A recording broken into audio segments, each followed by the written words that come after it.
Aquí y Ahora Producciones presenta Hablemos de Salud. 26 años al servicio de la medicina preventiva. Producción y conducción, Ana María Forte.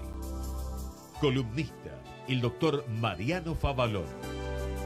Locución y presentaciones, Oscar Di Profio.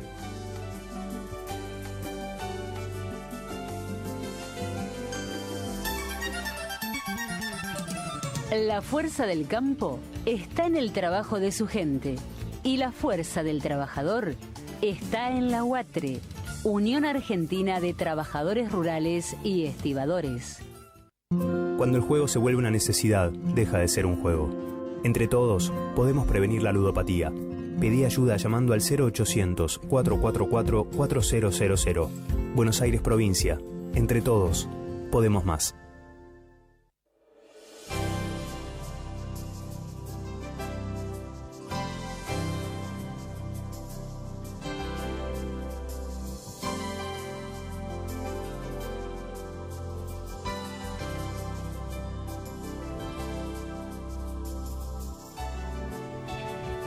Hola, ¿qué tal? ¿Cómo están ustedes? Soy Ana María y los invito a un nuevo programa de Hablemos de Salud. Para todos aquellos que, están escuchándonos hoy por primera vez, les comento que somos un grupo de profesionales que en forma ininterrumpida, hace 28 años que estamos haciendo radio y televisión para llegar cada día a más personas necesitadas, ¿no es cierto? Necesitadas de lo principal, que es saber en salud, porque hoy es un programa que, como siempre, ¿no es cierto? Y más hoy, y ustedes lo van a comprobar, estamos dedicados a la prevención, que es lo principal. Hace 28 años cuando comencé, que estuve 10 años adentro del Garrahan y del Santoyani, y me preguntarán por qué. Porque los médicos decían que era falta de ética el hecho de hablar por radio y televisión, que ellos estaban para curar. Entonces, yo decía, pero no, esto es un error. Y, fui una visionaria, insistí, los corría por los pasillos, hasta que en un momento dado me empezaron a correr por los pasillos a mí, y dije, la cosa cambió, lo llevo a la radio y también a los estudios de televisión. Bien, como siempre, hoy nos visitan profesionales de primera línea, realmente, no solo buenos seres humanos, ¿no? Que eso es lo principal, sino que también buenos seres profesionales. Estamos con Florencia Braga Menéndez, que es directora de la Fundación Investigar, dedicada a las enfermedades poco frecuentes, también se dicen enfermedades raras. Y yo de pronto digo, no me gusta la palabra porque al decir enfermedades raras quizá la persona que la tiene se siente rara, ¿no es cierto? Huérfanas también, porque lamentablemente la mayoría, como no fueron investigadas, no tienen medicación. Pero quién mejor que Florencia para explicar bien de qué se trata. Ella lleva la asesoría en gestión e investigación translacional, que nos va a decir qué es, porque para mí es chino básico. Entonces nos va a explicar bien de qué se trata. También estamos con el doctor Claudio Castaños. El 2 de mayo, o sea, hoy es el Día Mundial del asma, doctor. Sí. Muy bien, después nos va a explicar así un pequeño raconto de por qué, ¿no es cierto? Él es jefe del servicio de neumonología del Hospital Garrahan, que guardo un cariño muy grande hacia el hospital, y mando mis saludos a la doctora Graciela Reibó, presidente del Consejo de Administración, que hace también 28 años que nos conocemos. El doctor va a hablar acerca de asma en los niños, porque es una palabra tan temida, ¿no es cierto? También nos visita la doctora Guadalupe Palota, que es presidente de la Fundación Tiempo de Vivir, oncóloga clínica, es jefa del Hospital Italiano y va a hablar acerca del primer Congreso de Prevención Genómica. Está organizado por la Asociación de Oncología Clínica del Hospital Italiano. ¿Es así, doctora? La asociación es la Asociación Argentina. La Asociación Argentina. Mi fundación está así también. Perfecto. Esto se va a realizar entre el 12 y 13 de mayo. Estamos también con una gran amiga, la quiero muchísimo, como a todos, ¿no es cierto? Con ella hace muchísimos años que nos conocemos, la doctora Ángela Gómez, a cargo del consultorio en asesoramiento genético en cáncer heredofamiliar, que va a ser el tema, ¿no es cierto?, que ella va a tratar. Bueno, dicho todo esto, le doy ya los muy buenos días a Florencia Braga Menéndez. Hola, ¿cómo están? ¿Qué tal? Muy bien, un gusto, Flor, de tenerte. Hace poco que nos conocemos, pero de vista nos cruzamos muchísimas veces, porque yo siempre brindé espacio a todas aquellas personas más necesitadas, y en este caso puntual, a las personas que tienen una enfermedad rara o poco frecuente, en la cual soy nuevita porque me incluyo en una de ellas. Sí, vos andás con la FMF batallando lo que hace falta hacer en realidad, que cada cual se dé cuenta de que con su patología hay que agarrar un estandarte y salir a difundir. Exactamente. Contanos qué es una enfermedad poco frecuente. Una enfermedad poco frecuente es una enfermedad que tiene una prevalencia menor a 1 en 2000. En el caso de la que le descubrimos a mi hijo, el Stargardt es una enfermedad que la tiene un chico cada 10.000.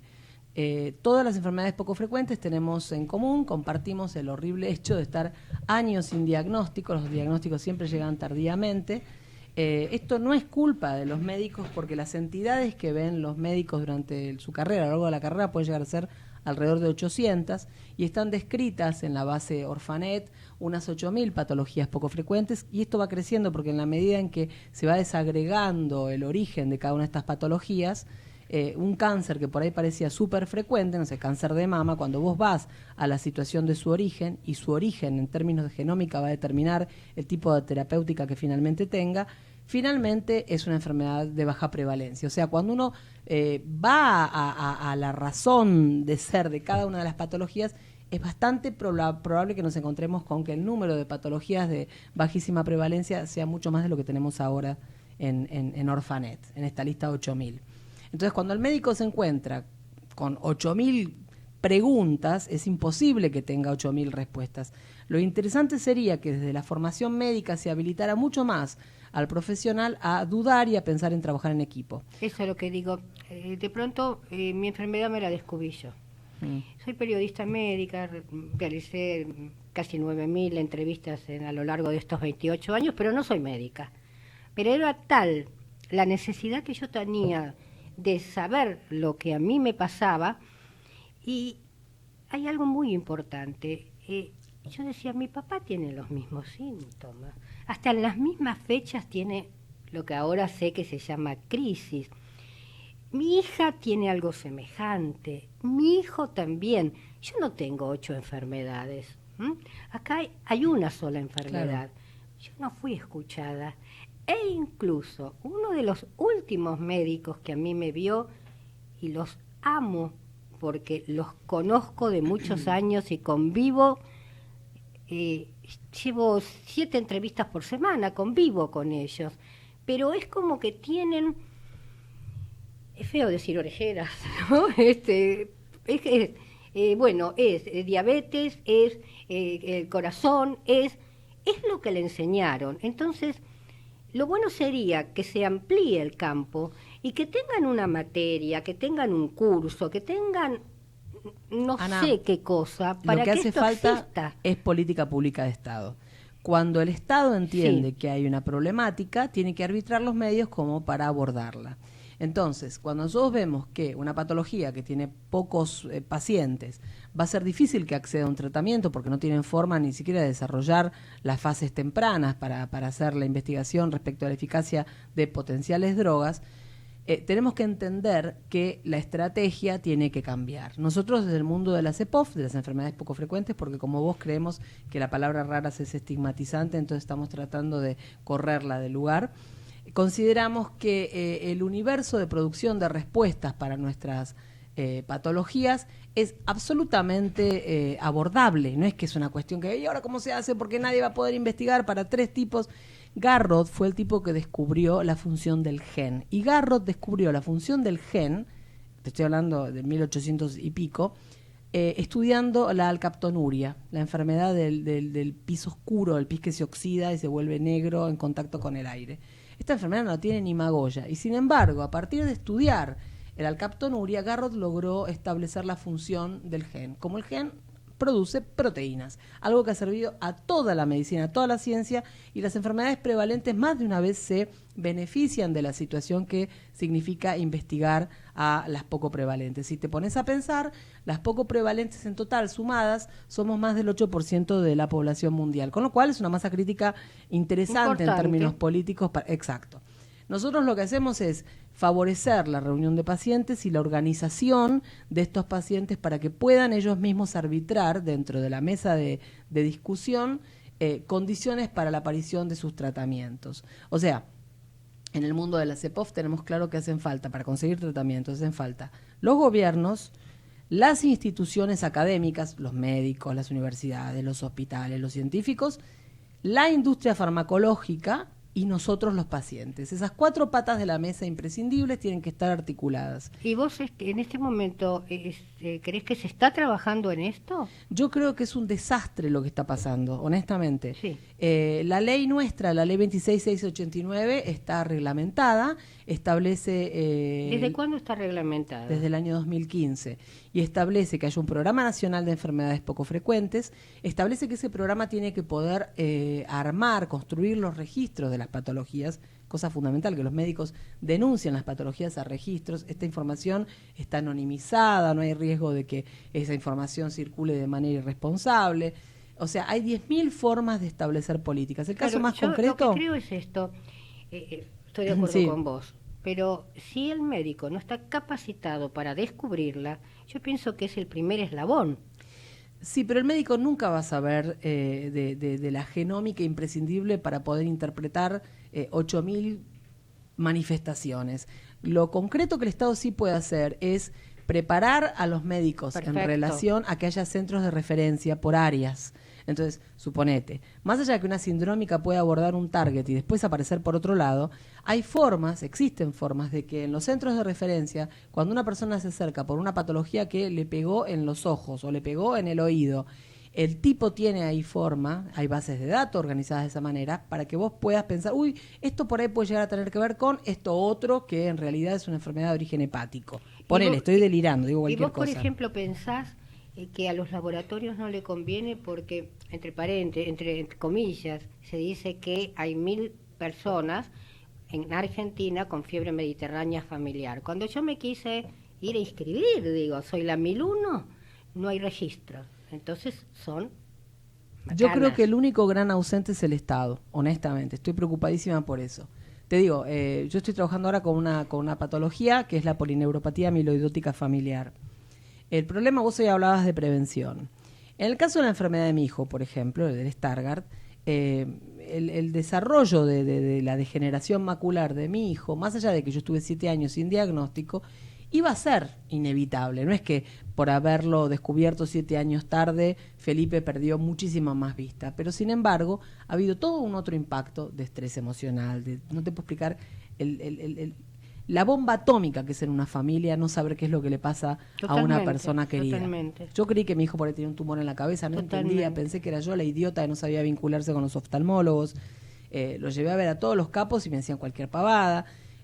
Cuando finalmente tuve el diagnóstico me decían que le diera vitamina A y la vitamina A es totalmente teratogénica en el caso de una retina que tiene depósitos de retinol.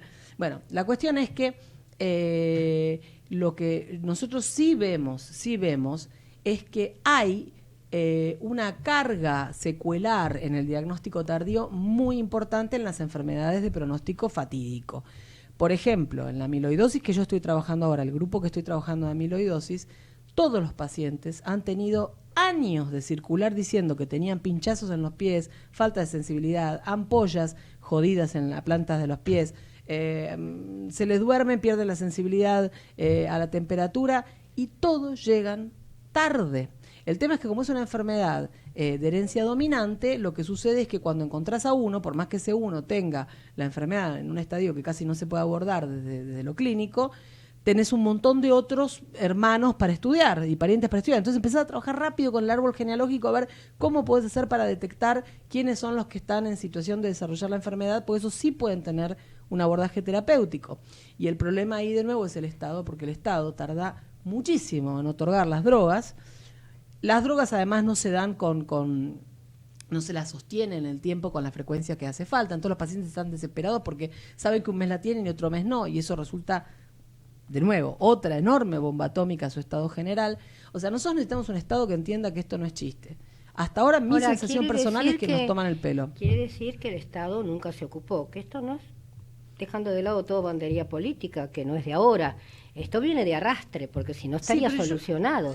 Yo igual no tengo ganas de correrme de la situación de la bandería. Yo te voy a ser franca. Yo siento que nunca, yo tengo mis ideas políticas, yo siento que nunca yo las guardo se abordó en el perchero cuando entro a la radio. Bueno, yo no, yo las llevo a todos lados porque siento que se verifican, que por algo las elijo, que se verifican en eso, pero en el caso en particular, sí, me parece que nunca hubo una política inteligente para enfermedades poco frecuentes, exacto, en gran medida porque es una temática nueva. En este momento yo siento que se suma algo un poquito más, te confieso, más perverso, que es que creo que hay un retroceso en materia de derechos, porque la sensación es que el proyecto de un programa nacional de enfermedades poco frecuentes que existió, defectuoso, porque la verdad yo nunca lo vi funcionar de manera bomba, te soy muy sincera, está yendo para atrás en la medida en que no veo ni una sola persona que diga, acá estamos. ¿Y esto te referís a desde el Ministerio de Salud de la Nación? Sí. O sea, para decir, no, porque a mí me interesa, no solo como periodista, sino que en forma personal. Yo siempre digo, gracias a Dios me pasó a mí esta enfermedad, porque yo de esta manera de pronto puedo cortar, no sé, el problema familiar, porque evidentemente no la tengo yo sola. Entonces, por algo me tocó a mí y tengo esto tan maravilloso que se llama micrófono. Sí. Entonces, siempre luché al lado de las personas que tenían problemas de difusión, y llegó a haber hasta un canal que dijo, no queremos esto porque se llenan el canal de pacientes. Todas unas cosas, viste, así muy horrenda, loca, muy estúpida, muy irracional. Pero lo que yo quiero es, vos que hace tanto tiempo que estás en esto, ¿cómo se lo puede encarar como para hacer algo y no seguir quejándonos? Perfecto, yo te digo. Bien. Yo creo que el Ministerio de Salud debería llamar a la Federación Argentina de Enfermedades Poco Frecuentes, así nomás, bien, y pedirle la asesoría correspondiente para poder transformar ese programa, que es un muerto, en algo verificable. Necesitamos registros, que es lo que establece la ley, registros de patologías. Necesitamos que se cumpla con la situación de generar biobancos y que las muestras no anden viajando, porque hoy muchísimo de lo que se hace en diagnóstico genético se hace mandando muestras afuera, cuando se puede secuenciar perfectamente en la Argentina, y la ciencia nacional tiene sentido. ¿Y por qué se hace? Mirá, es cómodo, pero cuando vos mandás muestras afuera, vos después no podés interactuar en una segunda instancia investigativa con ese material. Tenés una respuesta muy específica que dice tiene, no tiene. Esa muestra es valiosísima. Esa muestra significa, por eso muchas veces se hacen gratis y los laboratorios dicen, yo te lo regalo, que eso. Claro, porque eso es un material riquísimo. Si nosotros queremos desarrollar investigación, no podemos quedarnos con el tiene, no tiene inicial. Tenés que tener un biobanco acá que diga, esta muestra se corresponde con este fenotipo. Esta es la manifestación que significa, o sea, vos tenés que hacer un seguimiento clínico del poseedor de esa muestra para poder tener una biblioteca de casos, y esa casuística permite que la ciencia crezca. El Leluar, en ese sentido, es ejemplar. Es un instituto que trabaja de una manera, con un compromiso con la ciencia nacional absoluta. El Ministerio de Salud, coincido con vos, antes tampoco se lució en este sentido, porque aparte hay un prejuicio muy estúpido que viene de toda la vida, de suponer que la mínima prevalencia implicaría algo así como ir en desmedro de las patologías mayoritarias. Entonces, en general, las políticas públicas vinculadas a los gobiernos, yo soy una persona de izquierda, pero las políticas públicas vinculadas a los gobiernos de izquierda no son muy creativas en materia de aprovechamiento de estos casos, se entiende lo que quiero decir, ¿no? De casos excepcionales. Y la excepcionalidad científicamente ilustra. Entonces, y la excepcionalidad, como a menudo digo, puede ser cualquiera de nosotros. Pero o sea, que no lo sabemos, que no está descubierto. Y otra cosa más grave todavía. Yo te puedo hablar bastante, y no es el caso en este momento, de fiebre mediterránea familiar.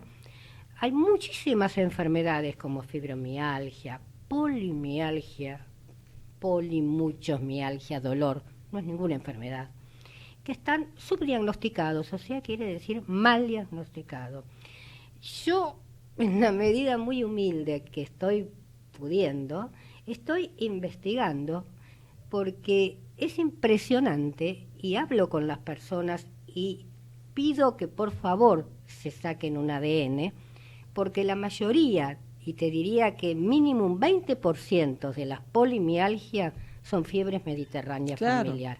Entonces, claro, te entiendo. Hay mucha gente más de lo que uno se imagina. Mira, te digo Flor, una cosa. yo me quedaría horas charlando con vos, pero te juro que nos excedimos 10 minutos. Te prometo un programa de media hora, porque lo que estás diciendo me interesa sobremanera. ¿Puedo decir una cosa chiquitita? ¿Cómo no? 23 de mayo nos vamos a juntar con los pacientes y familiares y todos los médicos y la gente que trabaja en el sistema de salud que esté interesada en Pedernales. Pedernales es un pueblito divino en la provincia de Buenos Aires, en el partido 25 de mayo, donde apareció muchísima polineuropatía amiloidótica familiar, PAF. Bien. La enfermedad es gravísima, si se agarra a tiempo se puede medicar. Bien. Si alguien tiene pinchazos en los pies, si el neurólogo no sabe ante qué está, que sospeche PAF, y vénganse todos a Pedernales el 23 de mayo porque vamos a hacer un trabajo extraordinario, Bueno. una jornada científica y de pacientes. Yo prometo estar presente. Yo te quiero allí. Y otra de las cosas es, prometo conseguir una entrevista en el Ministerio de Salud. Yo te lo agradezco y creo que tiene que ser la federación, porque son más de 60 organizaciones de Después pacientes. lo hablamos, pero Sí. yo esta entrevista ya la estaba solicitando. Ya Genial. estoy solicitándola hace 15 días. La segunda gran cosa que se puede hacer es Bien. repensar la currícula universitaria de las carreras Totalmente. de salud, que no pueden tener una materia de genética que dure 3 meses. Totalmente. Gracias. Muchísimas gracias. No, gracias a vos, Florencia. Anita. Un gusto realmente entrevistarte. Gracias. Señor empresario o profesional de la salud, la difusión de su producto o servicio a través de nuestro programa es el medio más eficaz para acceder al público.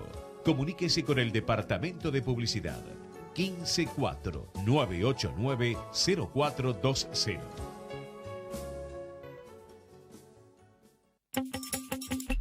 Con Buenos Aires Elige, 500 millones de pesos se van a destinar directamente a hacer realidad las propuestas de los vecinos para la ciudad.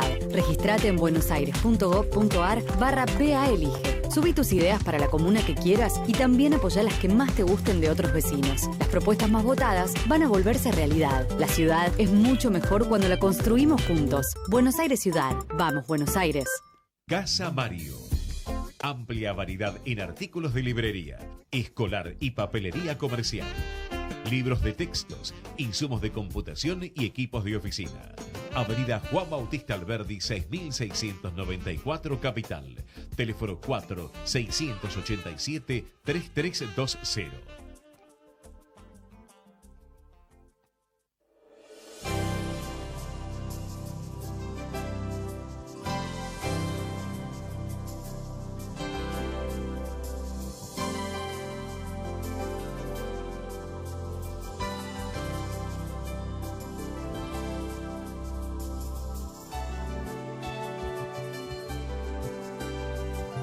Y continuamos con Hablemos de Salud. Ya estamos con el doctor Claudio Castaños, con él vamos a hablar acerca de asma en los niños. Muy buenos días. Muy buenos días. Bueno, en realidad hoy es el Día Mundial del Asma y esto se toma a partir del año 98, una iniciativa de la Organización Mundial de la Salud y el GINA, que es el Global Initiative para el Control del Asma. Y la idea es que, bueno, que la enfermedad, si bien es una enfermedad crónica, que no se cura tampoco, pero que sí se controla, y probablemente es la enfermedad crónica más frecuente en la infancia, ¿sí? En Argentina, según algunos estudios, más o menos el 15% de los chicos entre 6 y 7 años tiene asma, y el 10% entre los 13 y 14 años tienen asma infantil. ¿Se puede decir que es hereditario? Sí, lo que pasa es que a diferencia de las enfermedades que estuvieron hablando hace un ratito, esta es poligénica, o sea que no está determinada por un gen solo, sino que hay muchos genes o diferentes genes que pueden interactuar para producir el asma, ¿sí? ¿Por qué los padres le temen mucho a la palabra Porque a los asma? padres le dicen que tiene broncoespasmo, que tiene bronquitis obstructiva o que tiene asma, y en realidad le están diciendo lo mismo pero con diferente nombre. Los padres le tienen más miedo al asma porque creen que su hijo no va a poder hacer actividad física o no va a poder tener una vida normal, y la verdad que con los tratamientos actuales el asma no es que se cura, pero sí se controla y los chicos pueden tener, los chicos o los adultos, ¿no? Una vida absolutamente normal. Y por ejemplo, yo recuerdo antaño que en el ejército argentino las personas con asma se salvaban, digamos, de hacer el servicio militar. el servicio, ¿no es cierto? Eso es porque... Es porque en realidad muchas veces el asma puede estar desencadenada por el ejercicio, pero justamente porque no están tratados, ¿sí? El subtratamiento en el asma es muy grande, tanto en chicos como en adultos, y esto lleva a que se cree que la OMS estima que hay 230 millones de pacientes con asma o de personas con asma en el mundo, ¿sí? Y en Argentina, si bien no es una causa frecuente de muerte, pero se mueren aproximadamente 400 personas por año por crisis asmática, ¿sí? Que son totalmente prevenibles, porque bueno, hay tratamientos que son efectivos y no son muy baratos actualmente, porque la verdad que toda la parte médica o la medicación ha aumentado increíblemente. Y la otra cosa increíble fue que, bueno, que es increíble que son más costosos acá que en otros países, ¿no? Que son mucho más desarrollados.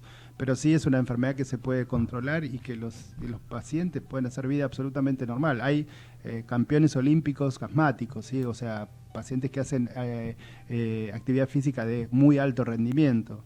Entonces, bueno, esto de que los pacientes o las personas con asma no podían hacer ninguna actividad, no podían correr, esto se acabó hace muchos años, ¿sí? Lo que pasa que el problema es que no están tratados. Entonces ahí está. Ahora, ¿por qué se le dice a los padres es un broncoespasmo y no se le dice asma? Porque a veces en los chicos es difícil ahí. Poder decir que el chico tiene asma es difícil. En los chicos menores de 3 años la causa más frecuente de obstrucción bronquial son las infecciones virales, ¿sí? Y un chico en el primer año que va al jardín puede tener una por mes o más. Y muchas veces con las infecciones virales desarrollan obstrucción bronquial.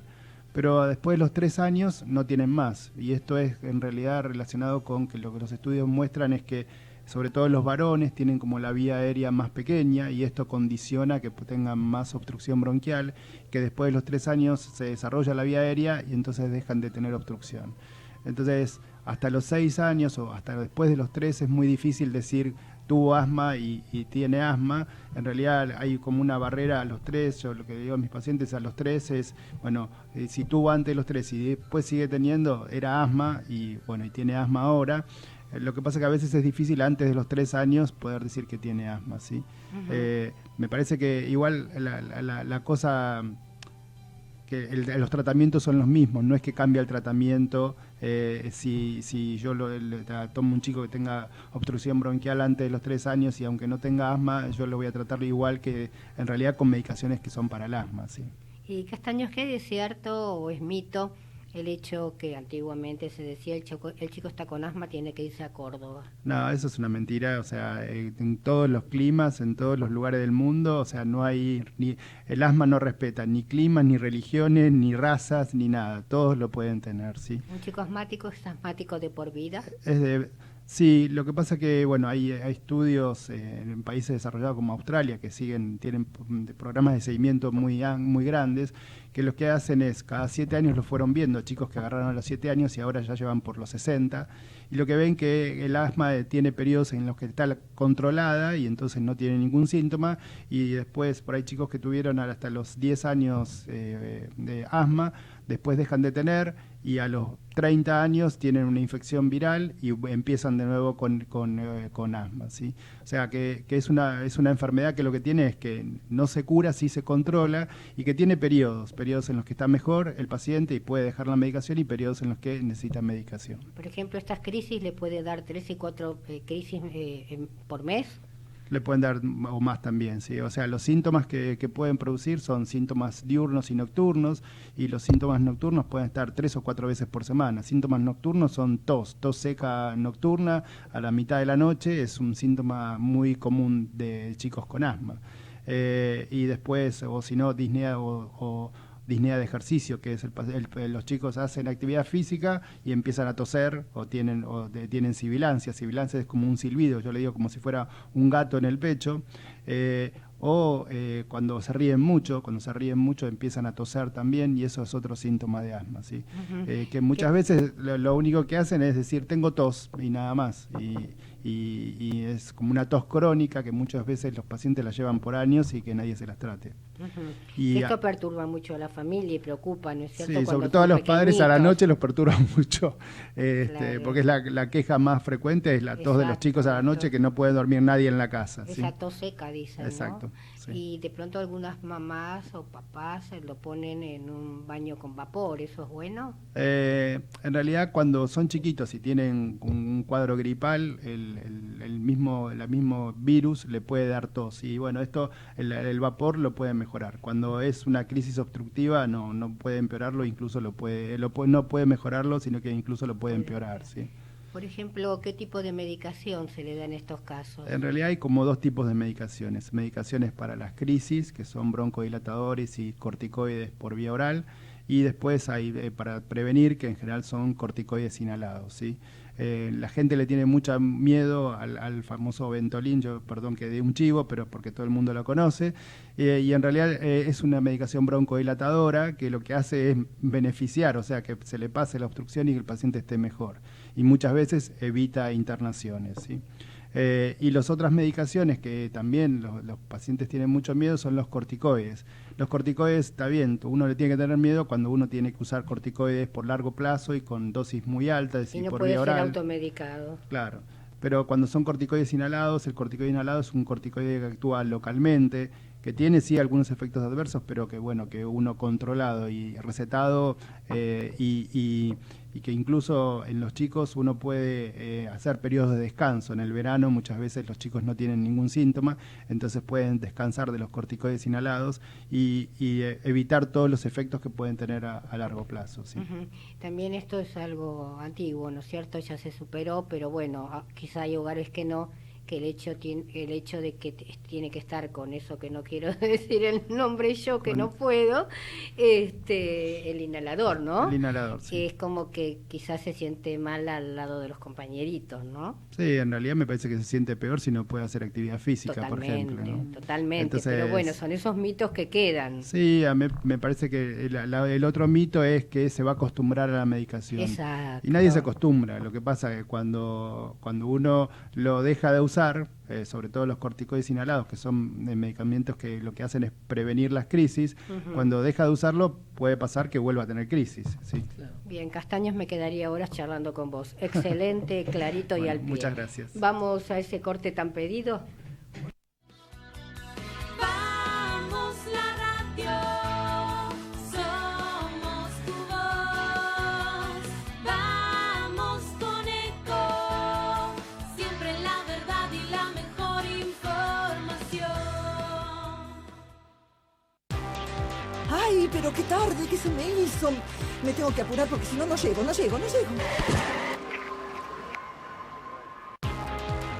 No, ¿pero seguro? ¿Qué problema? Bueno, vamos a encontrar una solución. Bancame ahí que en 2 minutos estoy con vos. Bueno, vos ahora te tenés que ir. Sí, pero yo quiero hablar de esto ahora. Cuando llegue a casa te llamo. 3 de cada 10 muertos en el tránsito son peatones.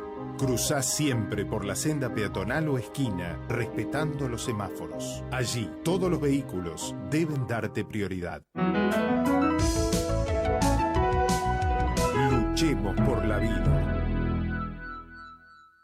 Descarga gratis de tu celular la aplicación Ecomedios.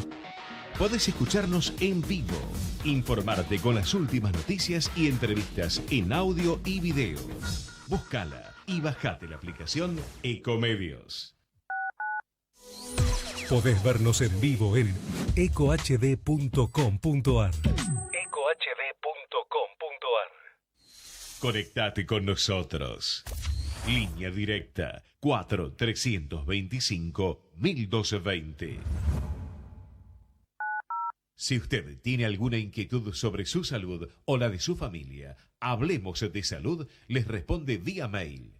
Tomen nota, hablemosdesalud@hotmail.com o a través de nuestra página www.hablemosdesalud.com.ar.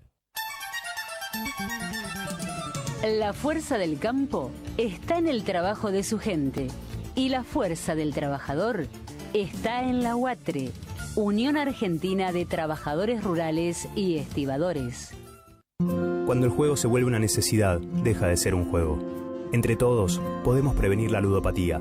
Pedí ayuda llamando al 0800-444-4000. Buenos Aires, provincia. Entre todos, podemos más.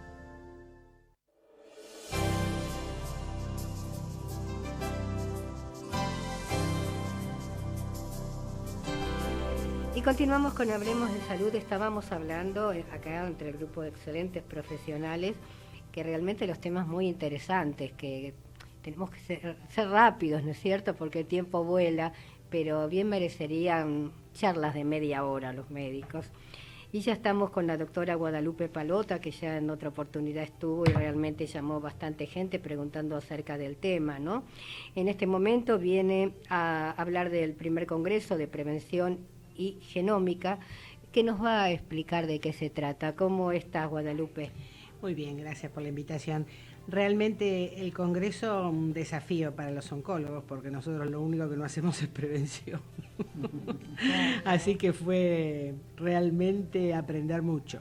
Ajá. Se hace en conmemoración de los 50 años de fundación de la AOC, que es la Asociación Argentina de Oncología Clínica.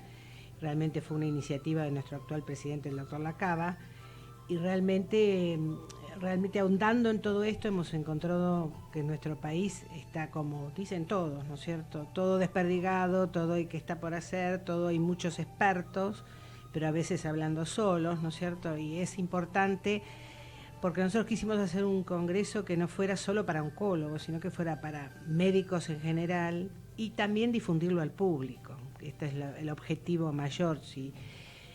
Ya que parte de la prevención, no toda, las dos primeras fases de la prevención, el público tiene mucho que ver. En la prevención primaria, porque la educación es fundamental y es el actor principal, el que quiere saber cómo prevenir una enfermedad tiene que hacerlo por la suya. En la prevención primaria, el cambio de vida, de estilo, los cuidados que hay que tener, etcétera. En la prevención secundaria tiene que estar el Estado, nuevamente como dijo Flor, porque tienen que ser programas en donde no solamente se haga el diagnóstico precoz, sino llegar con el diagnóstico y el tratamiento que se corresponda, ¿no? Como en algunas oportunidades se hicieron campañas donde se diagnosticaba, pero no se trataba a los pacientes, una cosa que no se puede creer. Y también la prevención terciaria y cuaternaria, que es donde nos toca más a nosotros los oncólogos directamente, porque la prevención terciaria es evitar los tratamientos que tienen más secuelas, es decir, ante una enfermedad hay dos tratamientos disponibles con igual efectividad, ¿cuál elegimos? El que tiene menos toxicidades a largo plazo. Y la prevención cuaternaria es todo el tratamiento de las secuelas y de cómo se pueden, por ejemplo, estos pacientes tener una vida más plena, ya sea en la esfera sexual, en el crecimiento, en el caso de los chicos. Es decir, bueno, hay un montón de áreas que realmente muchos de nosotros desconocemos. Y creo que va a ser una buena oportunidad para juntarnos todos. Quiero hacerle saber a Flor, sobre todo, todas las asociaciones que tienen que ver con pacientes que están auspiciando el evento. Hay como 11 de ellas. A mí me invitaron. A vos te invitaron, sí. Tratamos de que realmente creemos que las ONG son las que más mueven esto y creo que son las que más van a aprovechar el Congreso, si me preguntás, porque a los médicos también, por supuesto, ¿no? Como decís vos, los médicos hay que educarlos. Lamentablemente, la facultad es la base, es la entrada a, pero después hay que leer toda la vida. El problema es que la medicina no termina nunca de desarrollarse del todo y hay que estar al día. Y Payota, ¿vos crees que actualmente la gente tiene más conciencia de la prevención? Mirad, es realmente interesante que uno siempre, yo tengo muchos años, en el 80 hice la especialidad en el ROFO. Ajá. Y siempre me impresionó ver cómo las mujeres se cuidaban. cómo Bien. venían a hacer su Papa Nicolau o su mamografía de aquel entonces, y no el hombre, ¿no? Es decir, la mujer siempre fue mucho más pragmática, hace lo que tiene que hacer, sabe, se interesa. Creo que las revistas de femeninas tuvieron mucho que ver con ella, como digo yo también, Tita Merelo tuvo mucho que ver con Mucho, esto, ¿no es cierto? muchísimo. Y es interesante porque yo doy muchas charlas. La fundación que yo presido fundamentalmente es de difusión del conocimiento del cáncer en el público y cómo viene la gente. Yo la última charla la di a mediados de marzo en Las Flores. Estaba llena la intendencia de gente. Realmente la gente tiene necesidad de saber y quiere saber qué puede hacer. Ahora, el hombre también, te pregunto, ¿puede ser porque es más temeroso? El hombre siempre llega más tarde. El hombre siempre llega más tarde. Las cosas no son porque le están pasando, no tiene la señal de alerta que tenemos las mujeres, no sé por qué decir. Me parece que sí, las mujeres siempre cuidan de todo el medio y son la parte fundamental del cuidado. Creo que eso tiene que ver mucho con la genética de ser mujer o no ser mujer, ¿no? Y actualmente, ¿cómo está funcionando la Fundación Tiempo de Vivir? Mira, con mucho trabajo, porque mantener una fundación significa tratar de que siga viva, y la verdad que es un trabajo que yo me he dedicado desde que me jubilé de mi tarea asistencial plena, y realmente me lleva todas las mañanas estar al pie del cañón, ya sea concurso para profesionales, viajes al interior, conseguir el dinero para la mantención es trabajo, una fundación es trabajo. Y hay que tener personal para eso, y personal también, como pasa con la medicina, que esté acostumbrado a mantener el ritmo. Tenés que tener a alguien en comunicación, tenés que tener a alguien en fundraising, tenés que tener secretaria, es decir, tenés que tener una estructura, porque si no, el voluntarismo se acaba pronto. ¿Y el cáncer más frecuente actualmente, cuál podemos decir que es? Bueno, depende si es hombre o mujer, pero en la mujer sigue siendo la mama, por supuesto, el que más tiene. El paciente depende de la edad, la próstata o el colon, que sigue en nuestro país el colon es un flagelo, ¿no? Ajá. Sí. ¿Puede ser por la mala alimentación? Es por el estilo de alimentación, sí. Es por el estilo de alimentación, tiene mucho que ver. El sobrepeso tiene mucho que ver, sobre todo el cáncer de mama, doy fe, soy una de ellas. Ajá. Así que realmente hay muchas cosas que se pueden hacer en forma de prevención primaria, que es muy difícil porque, vuelvo a insistir, sería para dar clase a las maestras de jardín de infantes que empiecen con los chicos a darle clases sobre qué hay que comer, cómo hay que conducirse en público, qué es importante de la visión del cuerpo de uno y qué significa el ejercicio. Y eso tiene que ser desde jardín de infantes. Sí, el hecho de, ya en los cumpleaños se está viendo menos, menos papitas, menos chisitos y más cosas naturales, ¿no? Que el chico ya se introduzca de chiquito a el paladar, que se acostumbre a la verdura, que no están acostumbrados a la comida rápida y realmente no es la mejor, ¿no es cierto? A mí lo que me extraña es que yo en una oportunidad, no sé actualmente, escuché que en la China había mucho cáncer de colon.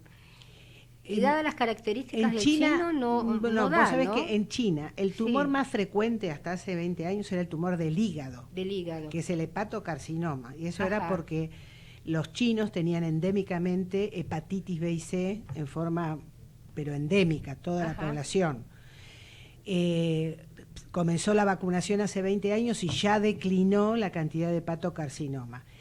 En los países asiáticos el cáncer de colon no es la peor de las... Ellos tienen mucho cáncer de pulmón y en Japón tienen mucho cáncer de estómago, que por eso también tienen una prevención secundaria que hasta hacen endoscopías en la calle, porque la cantidad de cáncer gástrico que tienen ameritó de esto, y tienen enfermedades que no son de las mismas características que los occidentales. Por eso también esas campañas han tenido mucho éxito. No sé si acá traducidas acá serían lo mismo, ¿no? Bien, como para terminar, ¿nos recordás el 12 y el 13 que va a pasar? 12 y 13 de mayo en el Palacio Paz, el Círculo Militar, un lindo lugar también para conocer el que no lo conoce, desde las 9 de la mañana a las 18 horas y el sábado de las 9 a las 13, abierto al público, gratuito y para el que quiera escuchar. No solo apto para profesionales. Exactamente. Te agradezco muchísimo, Guadalupe, y desde ya vas a estar invitada para un próximo gracias programa. Para la difusión. Bien, al corte, por favor. El objetivo de Hablemos de Salud es brindarles a través de una calificada información los conocimientos necesarios para la prevención de enfermedades mediante la promoción de la salud. Con Buenos Aires Elige, 500 millones de pesos se van a destinar directamente a hacer realidad las propuestas de los vecinos para la ciudad. Registrate en buenosaires.gov.ar/BA Elige. Subí tus ideas para la comuna que quieras y también apoyá las que más te gusten de otros vecinos. Las propuestas más votadas van a volverse realidad. La ciudad es mucho mejor cuando la construimos juntos. Buenos Aires Ciudad. Vamos, Buenos Aires. La fuerza del campo está en el trabajo de su gente y la fuerza del trabajador está en la UATRE, Unión Argentina de Trabajadores Rurales y Estibadores.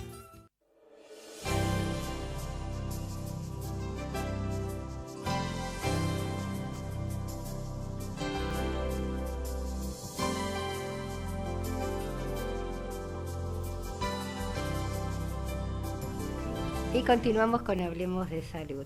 Y ya estamos con la doctora Ángela Gómez, quien nos va a hablar acerca del cáncer genético heredofamiliar, ¿no es cierto? Esto es importantísimo, el asesoramiento, ¿no?, que le brindan a los pacientes.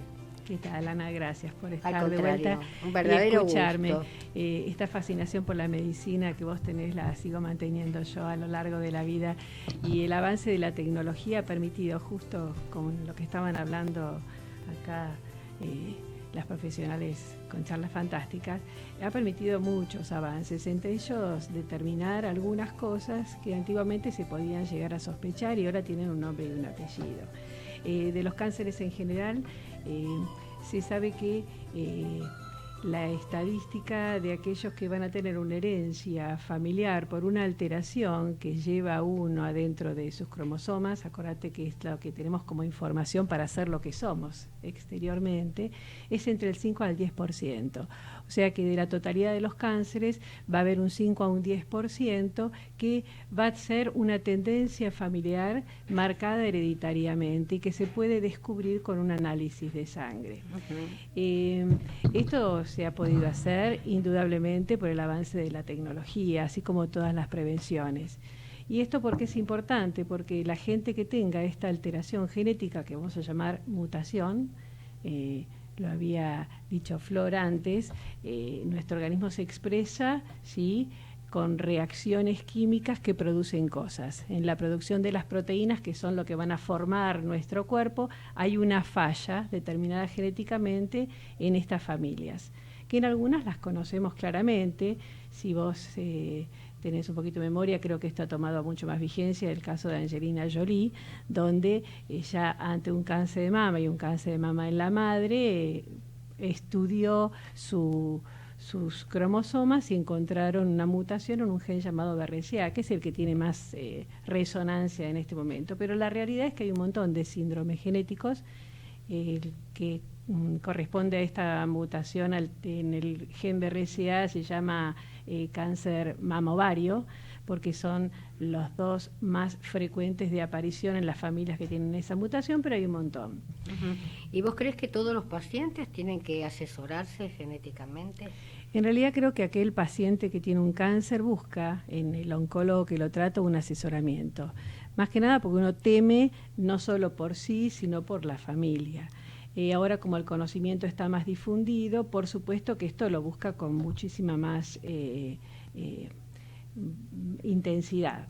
La realidad es que hay familias que tienen tendencias a tener cánceres, que no siempre son heredofamiliares, pero así como hay familias que tienen tendencia a ser hipertensos o tendencia para ser diabéticos y todavía no le encontramos la alteración genética que le corresponde, en algún momento lo haremos porque esto avanza a pasos agigantados.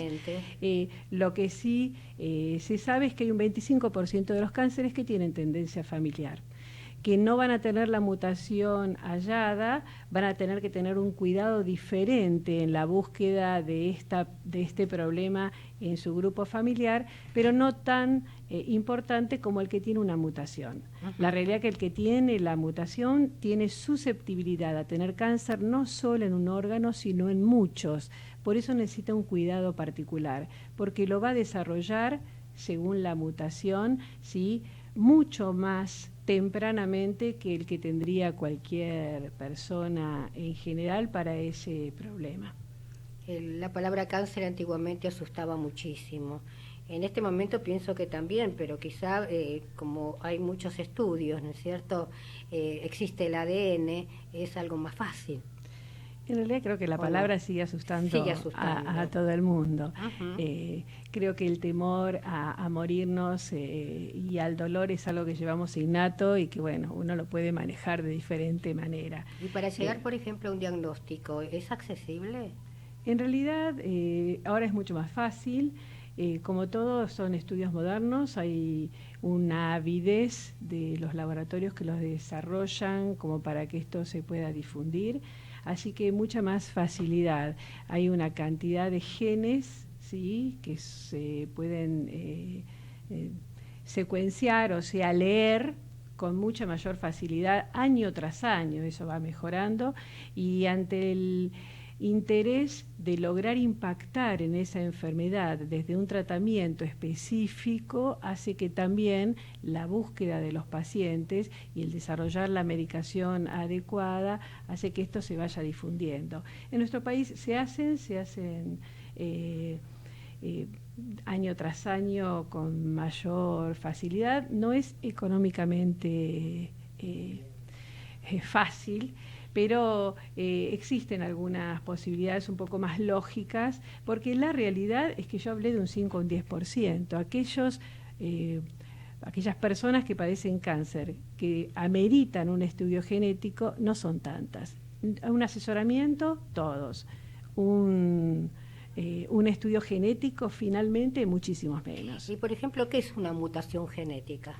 Es la información que nosotros tenemos en nuestro organismo guardada dentro de las células, de todas las células del organismo, están adentro de los que llamamos cromosomas.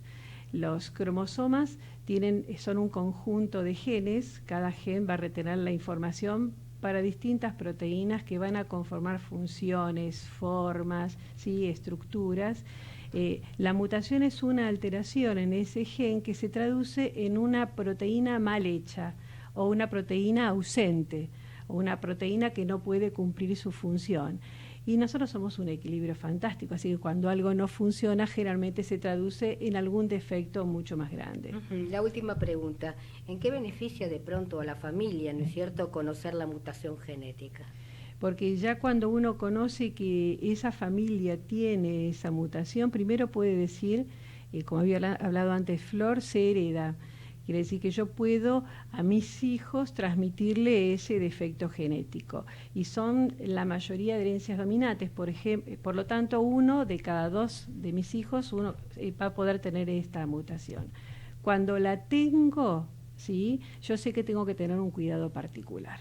Y esa prevención se establece, según el síndrome que sea, de manera bastante efectiva tempranamente, porque la realidad es que el que tiene la mutación va a padecer la enfermedad, y la va a padecer mucho más tempranamente de lo esperado. Entonces yo puedo implementar medidas preventivas específicas.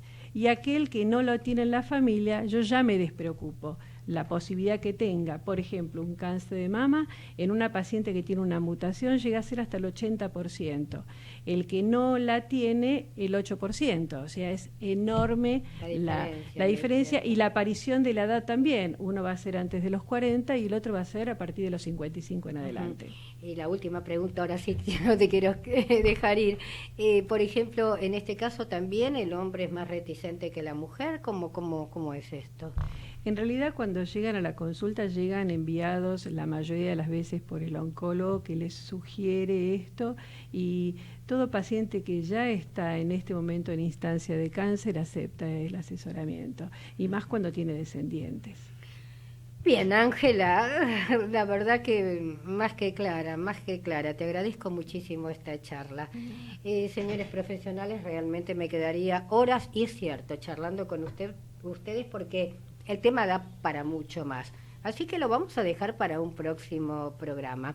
Con respecto a la audiencia, recuerden, los espero la próxima semana en este mismo horario.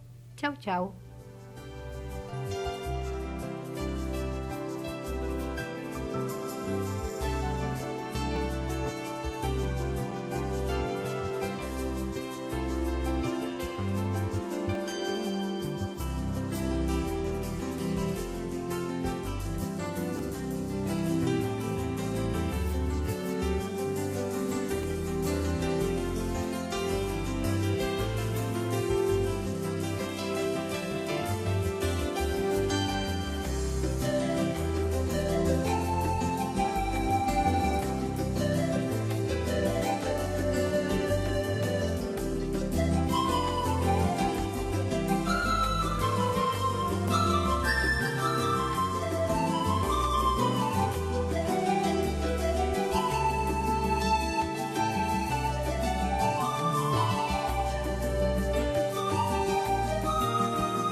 Desde Buenos Aires, transmite LRI 224, AM 1220, Ecomedios.